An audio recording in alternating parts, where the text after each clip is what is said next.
আসসালামু আলাইকুম রহমতুল্লাহ সাহেব। আসসালামু রাহমাতুল্লাহি ওয়া বারাকাতুহু। বলেন। পাবনা সাহেব, আমার প্রশ্ন হচ্ছে, আমার স্ত্রী যখন গর্ভবতী ছিল সেই মুহূর্তে কিছু রোজা ভাঙতে হয়েছিল, কিন্তু পরবর্তী সেটা বাচ্চা ছোট থাকার কারণে সেটা উঠাই দিতে পারে নাই। তো এটা কি তখনই উঠাই দিতে পারবে, নাকি নিয়ম আছে যে 1 বছরের মধ্যে উঠাই দিতে পারবে? উঠাই দিতে পারবে মানে কাজা করতে পারবে, এটাই তো? আপনার ভাষা অন্য ভাষা, আঞ্চলিক ভাষায় কথা বলছে। জি, তো কাজা করে।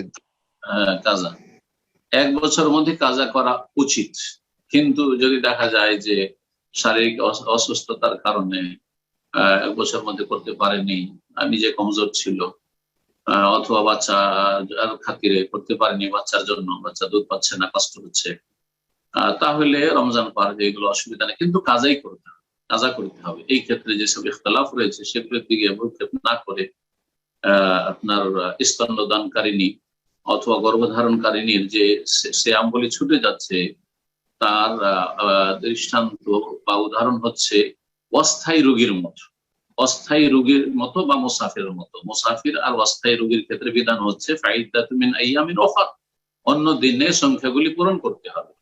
এই জন্য এই ক্ষেত্রে মিসকিনকে খাবার দেওয়ার মতটি দুর্বল, ঠিক নয়। আসসালামু আলাইকুম রহমতুল্লাহ।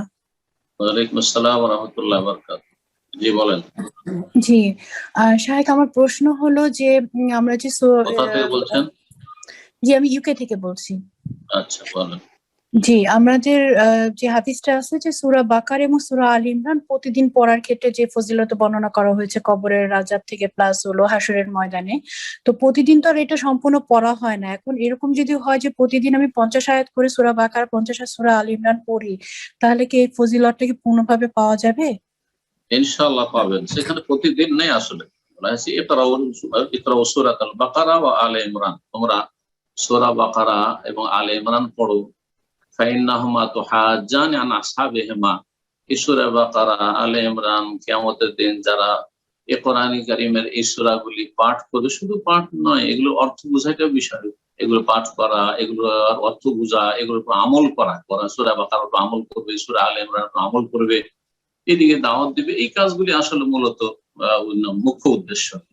তাদের পক্ষ থেকে আল্লাহর সামনে এই সূরাগুলি বাদ অনুবাদ করবে, মানে সুপারিশ করবে।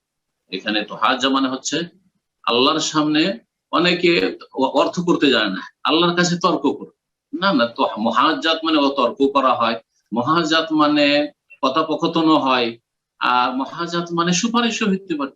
তো আল্লাহর সামনে সুপারিশ করে যে আল্লাহ এদেরকে আমি জান্নাতে নিয়ে যাব, বা এদের জন্য আমি সুপারিশ করছি, এদের কল্যাণের জন্য, এদের মুক্তির জন্য।